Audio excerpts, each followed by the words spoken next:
Tanah roh iblis dibagi 9 negara, setiap negara memiliki roh iblis kuno yang tersegel di dalamnya. Roh iblis kuno terbentuk secara alami dari langit dan bumi dan memiliki kemampuan yang kuat. Setelah kultivator bergabung dengannya, kultivasinya meningkat pesat dan memiliki kesempatan memahami mantra yang kuat. Menurut ingatan Lo Yun, setiap roh iblis kuno adalah harta langka, dan setelah menyatu dengannya ada kemungkinan memasuki kondisi yang disebut awal jiwa. Yang disebut awal jiwa adalah keadaan yang sangat misterius. Begitu seorang kultivator memasuki kondisi ini, kecepatan mereka dapat memahami Dao mencapai tingkat yang tak terbayangkan. Jika ini satu-satunya yang ditawarkan, itu bukan masalah besar. Hal yang membuat setiap kultivator tergila-gila adalah begitu Anda memasuki kondisi ini, ada kemungkinan Anda dapat membuat mantra surgawi Anda sendiri berdasarkan domain Anda. Rumor mengatakan bahwa mantra surgawi yang ditinggalkan oleh alam surgawi diciptakan oleh para kultivator saat memasuki keadaan ini. Saat Wang Lin terbang, matanya menyala. Setelah melihat semua ingatan Lo Yun, dia pemahaman tentang tanah ini akan sangat sulit untuk mendapatkan roh iblis kuno. Menurut ingatan Lo Yun, meskipun tempat ini telah ada selama ratusan ribu tahun dan dibuka setiap 5.000 tahun, jumlah kultivator yang berhasil mendapatkan roh iblis kuno terlalu rendah. Rumor mengatakan hanya 10 orang yang benar-benar mendapatkan roh iblis kuno. Satu-satunya cara untuk mendapatkannya adalah dengan mendapatkan prestasi. Setiap negara hanya memiliki satu roh iblis kuno. Roh itu tidak dikendalikan oleh siapapun dan mereka adalah simbol dari negara masing-masing. Roh itu berevolusi sekali setiap 100.000 tahun, dan jika bergabung dengan seseorang sebelum dapat berevolusi, akan dibutuhkan 1 juta tahun untuk membentuk yang baru. Pangkat roh iblis kuno masing-masing negara juga berbeda. Misalnya iblis kuno negara setan langit baru lahir 100.000 tahun yang lalu dan memiliki peringkat terendah. Iblis kuno di negara 9 kepunahan tidak pernah bergabung sejak lahir, jadi kekuatannya telah mencapai tingkat yang tak terbayangkan. Hanya mereka yang memiliki banyak prestasi yang memiliki kesempatan di hadapan roh iblis kuno. Hanya mereka yang telah membunuh banyak orang yang memiliki kesempatan untuk menjadi pemiliknya. Roh iblis kuno sangat misterius, tidak peduli berapa banyak prestasi orang-orang yang lahir di tanah ini, mereka hanya bisa berdoa kepada mereka tetapi tidak pernah menyatu dengan mereka. Hanya orang asing yang memiliki hak untuk bergabung dengan mereka. Adapun alasan, tidak ada yang tahu. Juga energi spiritual iblis adalah kunci untuk menyatu dengan roh. Jika seseorang tidak memiliki energi spiritual iblis yang cukup, bahkan jika mereka memiliki kesempatan untuk bergabung, itu tidak akan berhasil. Jadi, ini menciptakan pertumpahan darah setiap 5.000 tahun ketika orang asing tiba. Orang asing harus membunuh, karena dengan membunuh, mereka akan dapat menyerap semua energi spiritual iblis yang telah dikumpulkan orang lain. Hanya dengan membunuh orang lain saja kompetitorku bisa berkurang. Wang Lin mengungkapkan ekspresi merenung saat ia dengan cepat terbang ke tempat jiwa-jiwa utama berada. Dia bergerak seperti meteor saat dia terbang melintasi langit dan menghilang ke cakrawala. Alasan mengapa Luo Yun tahu semua ini adalah karena puluhan ribu tahun yang lalu, seorang anggota sektenya datang ke sini. Meski orang itu tidak mendapatkan iblis kuno, dia berhasil keluar hidup-hidup. Setelah dia kembali ke sekte setan langut, dia segera mencatat pengalamannya selama 500 tahun di sini. Inilah mengapa Luo Yun tahu semua ini. Sekarang pengetahuannya memudahkan saya. Luo Yun belajar dari leluhurnya bahwa untuk dengan cepat menemukan akar seseorang di sini, mereka harus bergabung dengan negara sesegera mungkin. Ini adalah satu-satunya cara untuk bisa eksploitasi militer. Tetapi yang lebih penting begitu kamu bisa eksploitasi militer, kamu tidak sendirian lagi. Anda akan memiliki prajurit iblis dan komandan iblis atas perintah Anda. Ini adalah cara terbaik untuk mendapatkan keuntungan di awal. Negara terdekat adalah negara setan langit. Luo Yun pergi ke kota iblis kuno sebelumnya dan mendapatkan tanda masuk jenderal iblis sayap kiri, tetapi mengharuskannya untuk mendapatkan 3 peringkat energi spiritual iblis untuk masuk. Tempat ini menggunakan jajaran untuk mengukur energi spiritual iblis. 3 peringkat energi spiritual iblis sama dengan jumlah energi spiritual yang dibutuhkan oleh kultivator pendirian pondasi. Mata Wang Lin menyala saat dia melambaikan tangannya dan kristal muncul di telapak tangannya. Ini adalah kristal iblis dari dantian Luo Yun. Setelah memeriksa kristal, dia menyadari bahwa itu mengandung 2 tingkat energi spiritual iblis. Tidak heran Luo Yun ini ingin membunuhku. Kristal iblis yang aku serap di dalam lembah kebetulan memiliki 1 peringkat, dan menambahkan 2 peringkat di sini itu akan membuat 3 peringkat. Namun itu malah menguntungkanku. Wang Lin mencibir saat dia bergerak. Perasaan ilahinya mendeteksi bahwa jiwa-jiwa utama tidak jauh. Namun tiba-tiba dia punya ide. Tunggu sebentar. Di ingatan Luo Yun, saat menyatu dengan roh iblis kuno, ada peluang untuk memasuki kondisi yang disebut permulaan jiwa. Ini kedengarannya akrab. Permulaan jiwa. Tubuh Wang Lin bergetar dan dia berhenti. Matanya bersinar terang. Alam Si. Mungkinkah itu alam Si? Mata Wang Lin menjadi lebih cerah. Ji, Dao, Si. Jantung Wang Lin berdetak cepat. Setelah mendapatkan alam Ji, Wang Lin pernah pergi mencari informasi tentang hal itu. Panen terbesar adalah dari sebuah gua jauh di bawah tanah di Laut Setan. Ada banyak koleksi buku kuno dan di sanalah ia mendapatkan deskripsi terperinci tentang alam Ji. Ketika dia mencari informasi tentang alam Ji, dia juga menemukan informasi tentang dua alam lainnya, yang sama terkenalnya. Alam Dao, alam Si. Mata Wang Lin menyala. Permulaan jiwa. Tiga alam adalah tiga alam energi spiritual yang telah ada sejak lama. Jika alam Ji bisa mengubah energi spiritual menjadi akal ilahi, maka dua alam lainnya pasti dapat berubah juga. Mungkinkah keadaan permulaan jiwa menjadi efek dari alam Si yang berubah menjadi perasaan ilahi?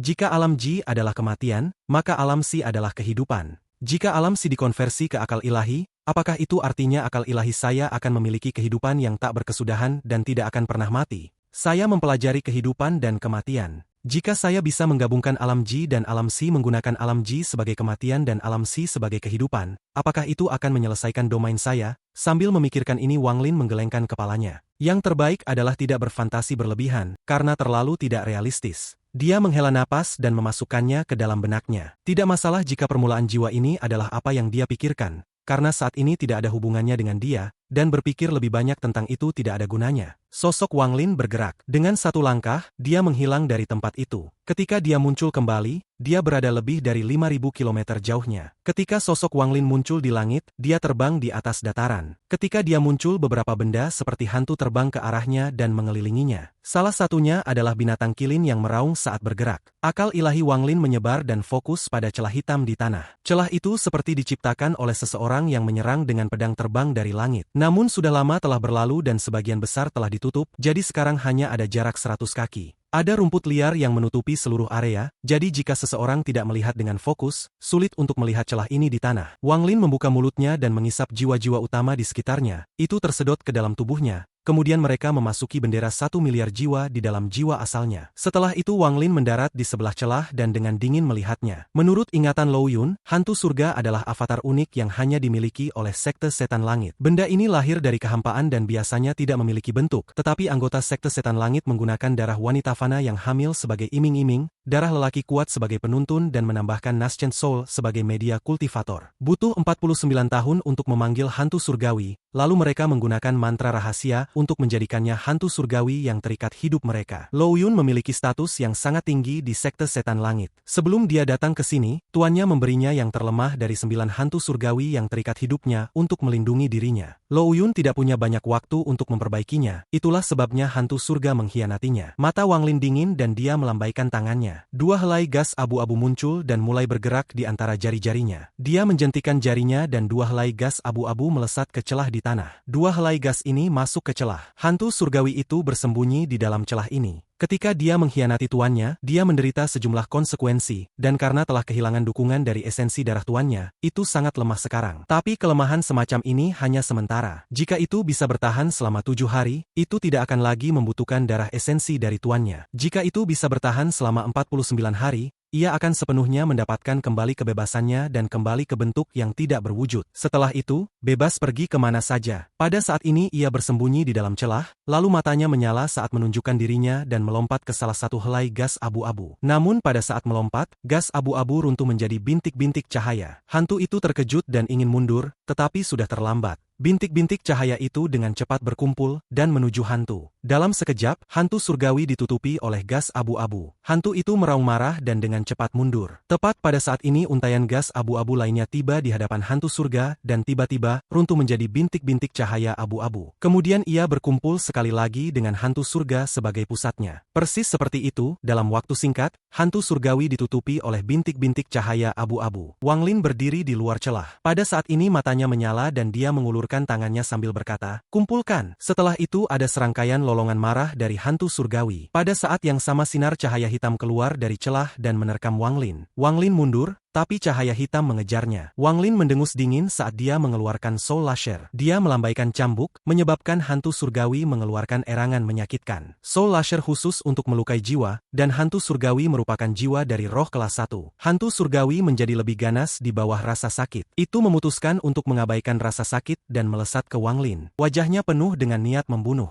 Dua helai gas abu-abu bergerak melalui tubuhnya dan terus menyerap sejumlah besar kekuatan hidup hantu surgawi. Tetapi hantu surgawi mengabaikan mengabaikannya. Saat hantu surgawi lewat, rumput layu dan menguning. Mata Wang Lin dingin. Dia berhenti bergerak mundur dan melambaikan Soul Laser. Dengan serangkaian cambukan, hantu surgawi mulai mengeluarkan erangan menyedihkan. Akhirnya tidak bisa menahan rasa sakit lagi dan berbalik untuk melarikan diri. Wang Lin tahu bahwa ini adalah momen terlemah hantu surgawi. Setelah mencari ingatan Lou Yun, dia tahu bahwa hantu surgawi pertama-tama membutuhkan 7 hari dan kemudian 49 hari untuk pulih. Dia hampir tidak ragu sama sekali saat dia melemparkan Soul Laser. Soul Laser melesat ke hantu surgawi. Melihat bahwa tidak bisa melarikan diri, ia berbalik dan membuka mulutnya untuk memuntahkan api hijau. Sejumlah besar api hijau muncul dan mengelilingi Soul Laser. Api hijau ini adalah nyala api kehidupan hantu surgawi dan juga serangannya yang paling kuat. Di matanya, cambuk ini dibuat khusus untuk berurusan dengan hantu surgawi. Bahkan jika itu mati, ia harus menghancurkan cambuk ini. Dalam ingatannya, ia hanya mendengar satu harta yang seperti ini, tetapi harta itu telah lama menghilang dari dunia ini dan seharusnya tidak ada lagi. Ia memutuskan bahwa ia harus menghancurkan harta aneh ini yang dirancang untuk berurusan dengan hantu surgawi. Itu sebabnya meskipun sangat lemah, ia masih menggunakan kekuatan hidupnya. Pada saat meludahkan api kehidupannya, ekspresi Wang Lin berubah. Wang Lin tahu seberapa kuat hantu surgawi itu dan ragu-ragu, tapi ini adalah hantu-hantu terlemah yang pernah ada. Itulah sebabnya ia datang untuk menangkapnya. Tetapi pada saat ini ketika dia melihat nyala api, hatinya bergetar. Meskipun dia tidak terkena langsung, dia masih merasakan kekuatannya. Nyala api ini membakar jiwa. Dalam sekejap dia merasakan sakit yang membakar di jiwa asalnya. Saat ini dia tidak punya waktu untuk membawa Soul Laser, jadi dia dengan cepat mundur. Tetapi tepat pada saat ini suara berderak datang dari Soul Laser. Kemudian sinar keemasan muncul dari cambuk. Sinar keemasan ini hanya muncul sesaat dan kemudian menghilang tanpa jejak. Tapi hanya satu kilatan yang menyebabkan mata Wang Lin menyipit. Dengan satu kilatan sinar keemasan, nyala api hijau segera padam dalam sekejap. Setelah api padam, hantu surgawi itu mengungkapkan ekspresi aneh seolah-olah tidak percaya apa yang baru saja terjadi. Itu menjerit tajam sebelum dengan cepat melarikan diri. Tapi sudah terlambat. Kilatan cahaya keemasan tidak hanya menyebabkan api padam, itu juga membuat tubuh hantu surgawi lebih transparan. Hantu surgawi menjerit ketakutan saat ia dengan cepat menghilang. Wang Lin bergerak cepat dan mengambil Soul Laser. Cambuk bergetar sebelum dengan cepat terbang kembali ke tangan Wang Lin. Sambil memegang cambuk, Wang Lin menghela nafas lega. Cahaya keemasan dari cambuk sebelumnya terlalu aneh. Dia kemudian melihat hantu surga lagi. Jika bukan karena Wang Lin cepat meraih cambuk, hantu itu pasti sudah mati. Bahkan sekarat dan tubuhnya perlahan-lahan menghilang. Wang Lin mengeluarkan bendera jiwa. Dengan satu gelombang bendera, ia menangkap hantu surga, dan karena ruang khusus di dalam bendera, hantu surgawi berhenti menghilang. Setelah melakukan semua ini Wang Lin dengan mengamati Soul Laser. Ada beberapa perubahan pada cambuk setelah dibakar oleh nyala api hijau. Sekarang ada beberapa potong kulit yang meringkuk dan sangat kokoh. Saat memeriksanya, Wang Lin memiliki perasaan aneh. Setelah dibakar oleh, itu tampak seperti seekor ular sanca yang mengganti kulitnya. Hanya saja itu baru saja dimulai dan bahkan belum selesai. Tak lama setelah itu Wang Lin menyimpan cambuk. Dia kemudian melihat ke kejauhan dan pergi. 3 hari kemudian Wang Lin melihat lembah. Pada saat ini formasi di sekitar lembah itu mengeluarkan tekanan kuat. Wang Lin sangat akrab, itu datang dari bendera pembatasan. Ketika Wang Lin pergi, dia mengeluarkan bendera pembatasan. Dengan bendera pembatas yang membantu formasi, penduduk lembah aman dari gelombang energi spiritual iblis. Dia bergerak dengan cepat tiba di luar lembah. Dengan satu langkah, dia berjalan melewati formasi. Pada saat dia muncul di dalam lembah, dia melihat orang-orang yang tinggal di dalam. Mereka mendengarkan Ouyang Hua berbicara di tengah lembah.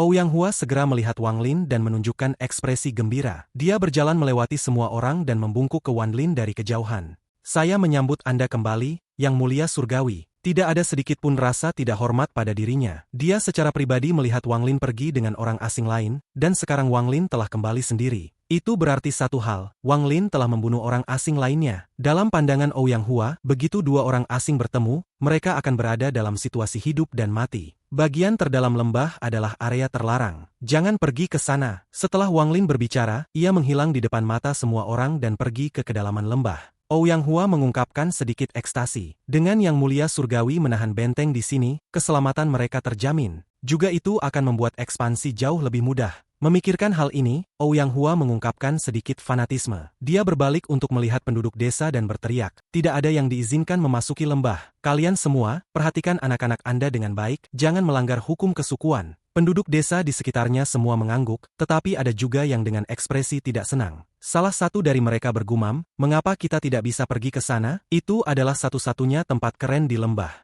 Ouyang Hua menatap orang itu dan berteriak, ini adalah hukum kesukuan. Mulai hari ini dan seterusnya, itu ditambahkan ke hukum kesukuan, dan siapapun yang melanggar itu akan diusir untuk berjuang sendiri. Dengan itu semua orang yang menentangnya diam dan tidak ada yang berani mengatakan apa-apa lagi tentang itu. Merasa bahwa dia telah mengatakannya agak terlalu keras, Ouyang Hua terbatuk dan berkata, lembah ini terlalu kecil, kita harus pindah. Keluargamu harus memiliki lebih banyak perempuan, suku kita juga harus tumbuh menjadi lebih besar. Mata penduduk sekitar menjadi merah dan menunjukkan sedikit kegilaan. Salah satu dari mereka mengambil beberapa langkah ke depan dan bertanya, Tetua, apakah kita akan pergi berperang? Ouyang Hua mengangguk dengan kejam. Wang Lin sedang duduk dalam posisi lotus di kedalaman lembah. Alasan Wang Lin memutuskan untuk tinggal di sini adalah karena dia punya rencana lain. Untuk tinggal di tanah roh iblis, dia harus memiliki pijakan, kekuatan, dan eksploitasi militer. Dia harus pergi ke kota iblis kuno, tetapi sebelum melakukan itu, dia harus membuat beberapa persiapan. Ada kesulitan tertentu untuk membuat pijakannya sendiri di kota iblis. Juga, menurut ingatan Lou Yun,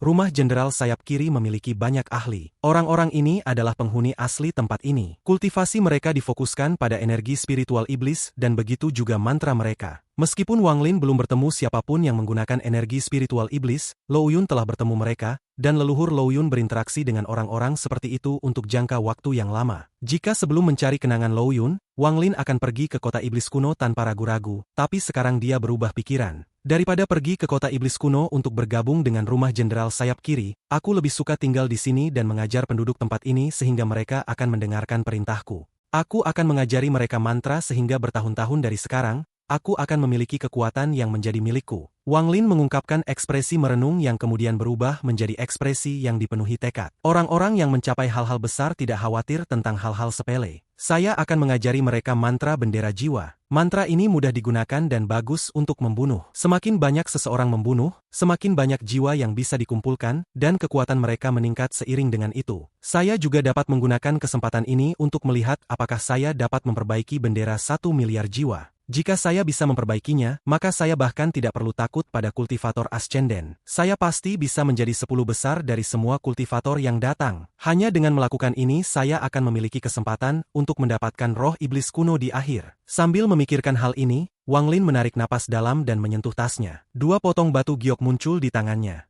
Dia menyebarkan perasaan ilahi dan meninggalkan beberapa teks di dalamnya. Sekte pemurnian jiwa memiliki 3 mantra, pemurnian jiwa, ekstraksi jiwa, dan penyegelan jiwa. Penyegelan jiwa adalah sesuatu yang hanya bisa dipelajari oleh murid sejati sekte tersebut. Bahkan mantra ini dibuat untuk bendera 1 miliar jiwa, itu adalah mantra untuk mengendalikannya. Adapun pemurnian jiwa dan penggalian jiwa, mereka adalah akar dari sekte pemurnian jiwa. Selain mempelajari 2 mantra ini, membuat bendera jiwa mereka sendiri juga merupakan bagian penting untuk benar-benar menjadi murid sekte pemurnian jiwa. Hanya setelah memperbaiki bendera jiwa mereka dapat dianggap sebagai murid sekte pemurnian jiwa. Wang Lin hanya meninggalkan tahap awal pemurnian jiwa dan ekstraksi jiwa di dalam batu giok. Kemudian dia merenung sejenak dan meninggalkan instruksi sederhana tentang pembuatan bendera jiwa. Menggunakan metode ini untuk membuat bendera jiwa akan memiliki kelemahan fatal yang hanya diketahui oleh Wang Lin. Bahkan bisa dikatakan bahwa dengan cacat fatal ini, dia bahkan tidak perlu memperbaiki bendera jiwa orang itu untuk mengendalikannya seperti miliknya sendiri. Wang Lin adalah orang yang berhati-hati, jadi wajar jika dia tidak akan mengajar seseorang tanpa syarat.